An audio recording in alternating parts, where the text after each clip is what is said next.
Chapter 10, Daniel. I'm equal parts relieved and worried about Lynn breaking up with Mark. On the one hand, they weren't good together. He's way too jealous and not at all understanding of her having close guy friends. I'm confident Lynn will be much happier now that they aren't together. I don't think Mark will handle it well, especially since he told her he loves her. For a guy who's never had a girlfriend before, he sure had some strong opinions on how Lynn should act as his girlfriend, and jumped to the love word pretty quickly. Lynn's been off all day, and it worries me, especially since we don't know exactly what happened with Mark. Lynn seems to be more upset about not being partnered with Xander for her project than she is about her relationship with Mark ending, though. Lynn's serious about school and prioritizes it over relationships, but something still seems off to me. Xander already told her Andrew is a good student, so she shouldn't be worried about being paired with him. I'm sure they'll still ace their project. Having a different partner than Xander shouldn't be that big of a deal. Unless she's more anxious about Mark than she's letting on, and it's more about Xander being her security blanket. As we grew up, they had less and less in common. They support each other's interests, but their schoolwork is about the only thing they do together. Lynn has always been quite independent, but she still gets separation anxiety. It's especially bad during the summer when they go to different camps. I think it'd be worse if she didn't have all the nights around her. So, are any of my kids going to tell me what's going on today? Mama Kingston asks. She looks at each of us, then stares down Oliver. He tends to be the weak link when she gives us her mom look. Oliver looks like he's about to crack when Lynn starts talking. I'm a little stressed about my English project. It's a big portion of our grade, and Xander can't be my partner. I think Lynn only said that to keep Oliver from possibly spilling the beans about Mark. Oh, honey, I'm sorry you have to be partnered with someone else, but you're in AP English. There shouldn't be any slackers in your class. Andrew's smart and hardworking, Xander says. He's my main competition for valedictorian. See, I'm sure it'll be fine, their mom assures Lynn. It'll be good for you to get used to not having Xander as a partner. College isn't too far off, and you might not go to the same school. I know, Mom. It'll be fine. I'm just a little stressed is all. Lynn looks down at her plate and toys with her food, especially with the added stuff for homecoming court. We have a meeting after school to go over everything. That'll most likely be information for the float, the parade, and setting up when y'all will practice for the halftime show, Jet says. That's all it was last year. You should be glad you're partnered with Grayson this year. Last year I had to be next to Tara the whole time. All she talked about was dieting, shopping, and makeup. He sticks his tongue out. You're the one who dated her, so you brought that on yourself, Grayson says. Jet opens his mouth and closes it after glancing towards Mama Kingston. He was probably going to say something about it being a stretch to call whatever he had with Tara dating, or that his reasons were shallow, but thought better of it. The point is, it won't be that bad. Jet survived last year, and I survived freshman year. Tristan takes a bite of his lasagna. It won't kill you, and you'll have one of your best friends with you instead of someone you might not get along with. He shoves another forkful in his mouth like somebody might try to take his plate away from him. Xander rolls his eyes. Oh, the woes of being popular. Heavy is the head that wears the crown, Jet smirks. Uneasy is the head that wears a crown, Xander corrects. Whatever, shrimp. Jet waves off Xander's statement. Don't call him shrimp, Lynn reprimands Jet before adding. Xander wants to major in theater. He ought to know what Shakespeare actually wrote. Jet winces as she says it, and I think it's because she kicked him under the table. Not everyone is uncultured swine living in the dark ages. Xander has a haughty expression. Boys, that's enough. Mama Kingston gives pointed looks to Xander and Jet.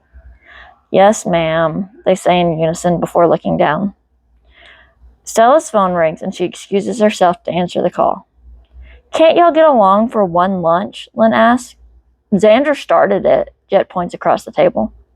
Really? Did I miss the time jump where we went back to being 5-year-olds? Lynn says, exasperated. It's one lunch. Enjoy your lasagna and shut up. Daydream about girls or whatever will keep you quiet and happy. Lynn seems super stressed. I place my hand on her arm. Ignore them. What's going on with you? I ask. Nothing. It's just a lot in one day. The Mark thing is majorly getting to you. You don't normally get so short with us after a breakup, Oliver says. It's nothing. Like I said, it's just a lot in one day. Xander squeezes her shoulder but doesn't say anything. After we finish eating, the other knights head out back to shoot hoops, for the rest of the time before we have to return to school. I hang back with Lynn and Xander. So, you gonna tell us what's up? I asked Lynn. Lynn glances to where her mom is cleaning the kitchen, then nods upstairs. Xander and I follow her to the upstairs den. Mark was upset when I broke up with him, she says. That's not entirely unexpected. That tends to happen when people get dumped, Xander shrugs. No, I know, it's just... He said some things. Lynn starts pacing. Like what? I ask. I don't want to repeat what he said. Lynn starts chewing on her bottom lip. If you're this upset about it, we need to know. Xander wraps an arm around her. Lynn briefly embraces him before going back to pacing. He made some derogatory comments about me having only male friends, especially since most of you don't have serious relationships.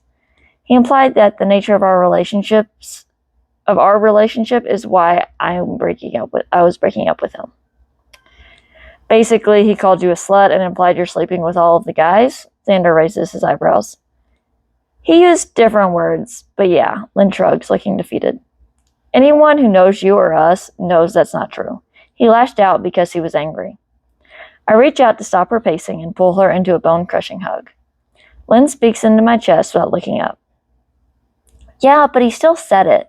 He's been weird about my guy friends the entire time we're together. What if other people at school think it's true? What if no one says anything to us, but that's what everyone says behind our back? Her breath starts coming in shorter spurts, and I'm worried she's working herself into a panic attack. I squeeze her closer to me and rub a hand up and down her back, hoping to soothe her. No one who knows you would seriously think that. Mark was angry. What's up with suddenly caring about what other people think? First you're worried people will think you're stuck up, and now this. What changed? Xander looks puzzled. I'm wondering what I missed about people thinking Lynn's stuck up. What's changed is they're saying that I have a harem. Lynn pulls her head back out of my chest to look at Xander. Usually when people talk crap, it's about me acting like one of the guys and playing sports instead of doing girly things. Being called basically a boy isn't the major insult they seem to think it is. I take pride in the ability to do anything the boys can do. I can ignore that. But this is different. Xander wraps his arms around Lynn from behind. It's high school, I say. People spread ridiculous rumors and utter nonsense comes out of people's mouths all the time. It might be a different kind of nonsense than what you're used to, but you still should handle it the same way. Ignore it and don't let people who don't know you get to you. I squeeze Lynn tight before letting go of her. Daniel's right. Besides, anyone who knows y'all knows none of y'all are sleeping with anyone. Anyone who knows our mother knows she'd castrate the boys for even thinking about it. Xander pulls Lynn away from me and into a proper hug. Are you sure? She asks. Xander and I both nod. Okay. Lynn takes a breath. I feel better now. I'd rather the other guys not know about this. I don't want them turning it into a whole thing with Mark. Afraid they go all medieval on his butt and we'd lose our star quarterback? Xander smirks. Something like that. My lips are sealed. We can always tell them you're feeling off because it's that time of the month. I wiggle my eyebrows. Lynn has used that as a way to explain away her moods before because it makes the other guys uncomfortable. Could definitely keep them from asking questions. Lynn finally smiles. Is that why you've been off all day or something else going on? I ask. Just the stuff with Mark, Lynn says. There's something off when she says it, but if she doesn't want to talk about it, I'm not going to make her. Lynn takes a deep breath and we head out back to shoot hoops with the guys. Xander even comes and joins us, much to Lynn's delight.